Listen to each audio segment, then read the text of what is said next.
All right, let's unlock some hidden gems today. Yeah, when you think of Italy, maybe Rome pops into your head, or Venice, Tuscany, the usual suspects. Right, the big hitters. Exactly.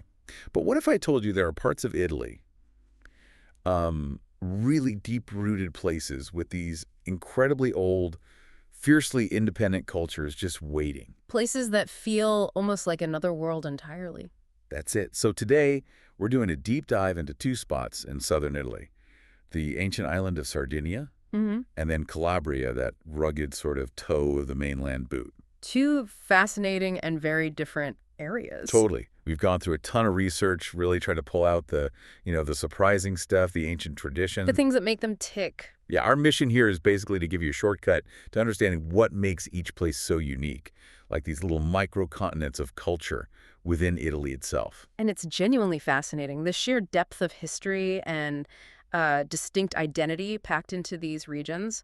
We're not just skimming the surface here. We're talking layers upon layers, millennia of influences, traditions, stories. It's about exploring that dynamic, the island versus the mainland. Right. And really thinking about how geography shaped who these people are. Two distinct souls of Italy, as you said.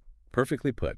So let's kick things off with Sardinia, that ancient island soul. Okay. Its identity is this incredible mosaic, isn't it? You've got Nuragic civilizations, we'll get to that, Phoenicians, Romans, Spanish, even Catalan traces. A real crossroads. But somehow it kept this incredibly singular spirit. Exactly. So tell me about that prehistoric part, the Nuragic heritage. Why is that so central?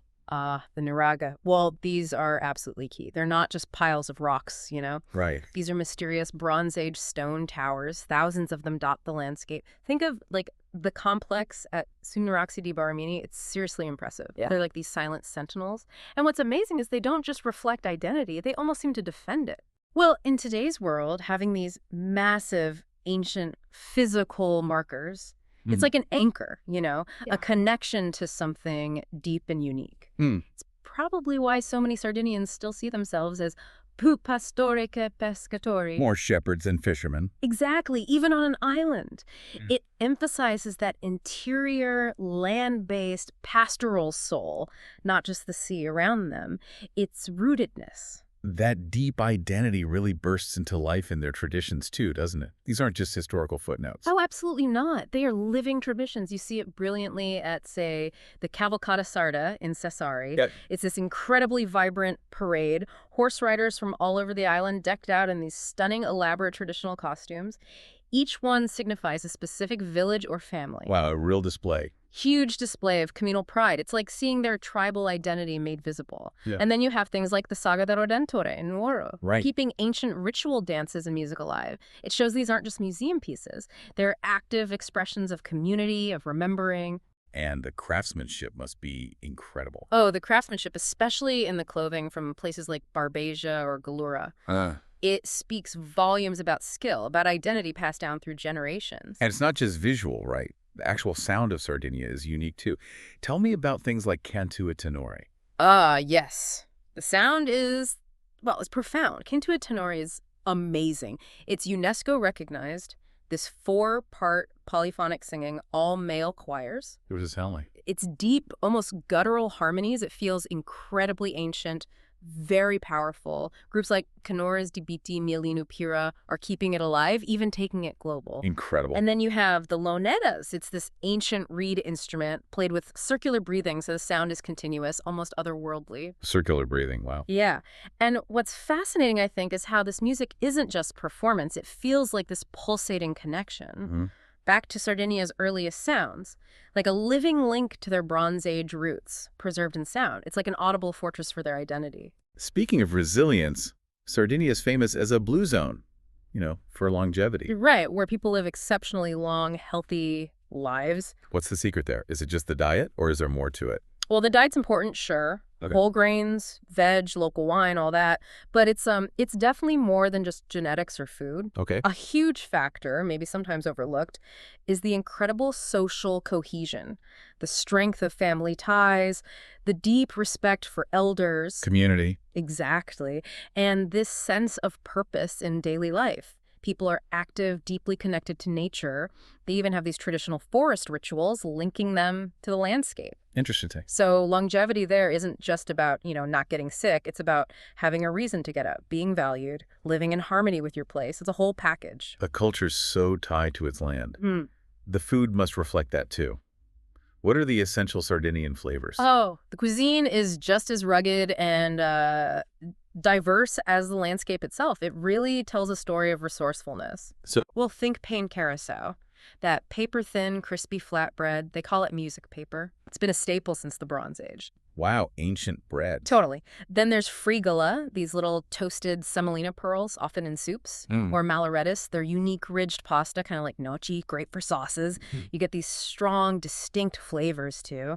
Pecorino Fiore sardo cheese, botarga that's cured fish roe. Okay, yes, botarga. The rare Pompeius citrus, and then the heartier stuff like porcidou, roast suckling pig, or Sierra's cheese fritters with honey, shepherd-style food you find at Agriturismi. That sounds amazing. But for me, the thing that really captures it, Mille Amaro. It's this distinctive bitter honey from strawberry tree blossoms. Our honey. Yeah, it perfectly sums up Sardinia's sort of challenging beauty and unique taste in one go. It's not all sweetness. Fascinating. And adding another layer is the language, right? Yeah. It's not just Italian dialects over there. Oh, far from it. Sardo isn't a dialect. It's a recognized language, a Romance language with lots of regional variations. But beyond Sardo, you've got these other pockets, like Algherese Catalan in Alghero, a direct link to Spanish rule. Catalan in Sardinia. Yep. And Galleries, Sassarese, Tabarcino, each spoken in different areas. It just shows how these diverse historical waves and the isolation of communities carved out unique linguistic spaces.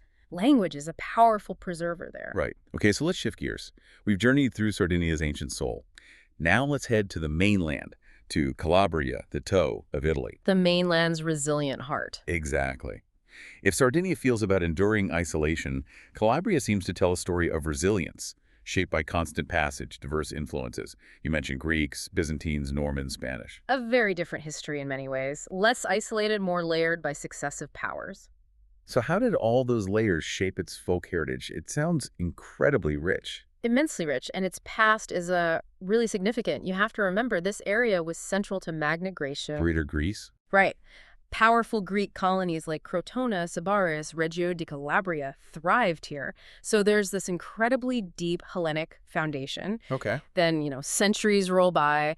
It becomes Roman, then Byzantine, then the Normans conquer it, then the Spanish rule. Each era didn't just conquer it, it added its layer. Like sediment. Kind of. Yeah. It built up this unique cultural soil. It's a fascinating example of how diverse inputs create a really distinct local identity, full of echoes from all those times. And the traditions reflect that vibrancy, I gather. What are some standout examples? Oh, absolutely. Take the Varia di Palmi. It's UNESCO listed, happens every August. What is it? Picture this. A colossal chariot, like stories high, representing the Assumption of Mary. And it's carried through the streets by hundreds of people. Hundreds. Wow, that sounds intense. It's breathtaking. Just the sheer communal effort, the faith, the power.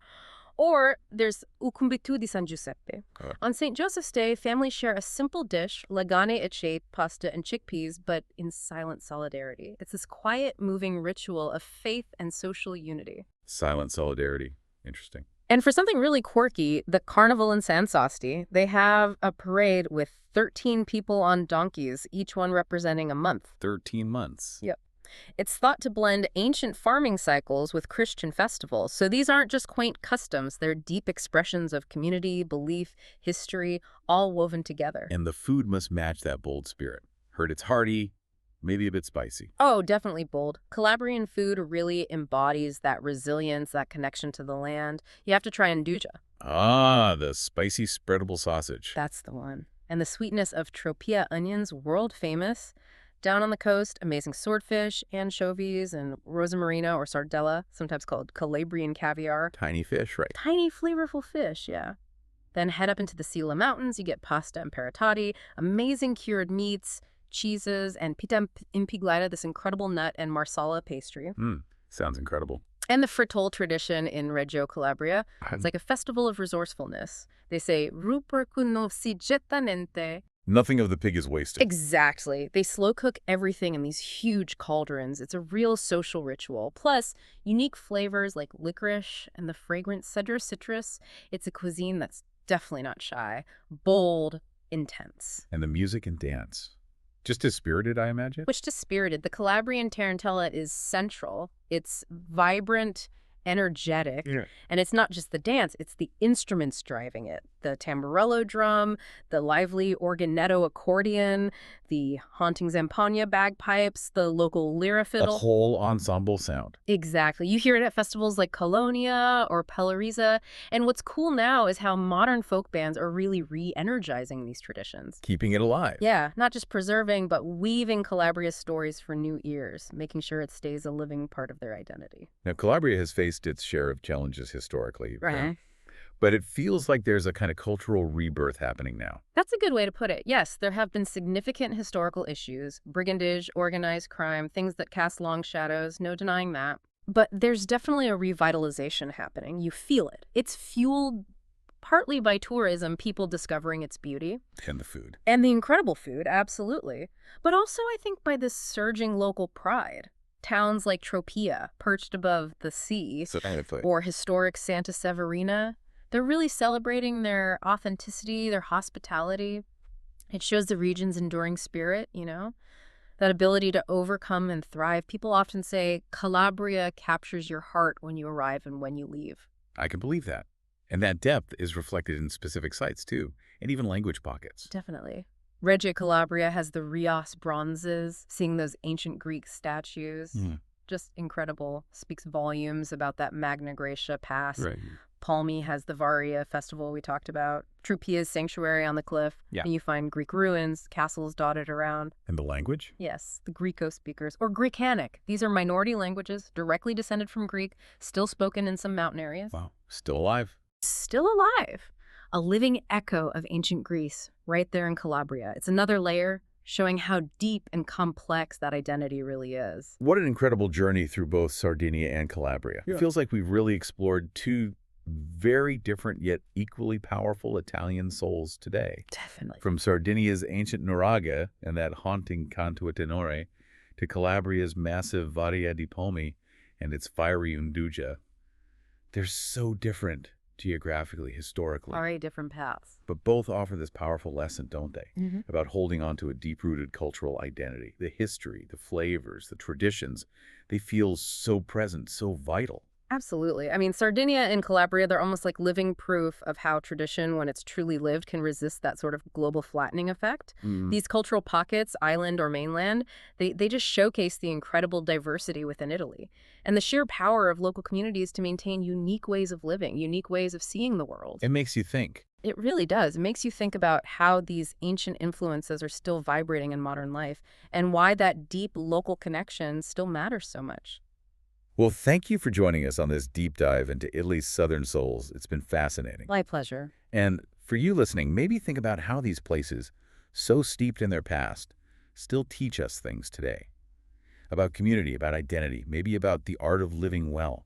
What piece of their unique cultural tapestry resonated most with you? Keep exploring.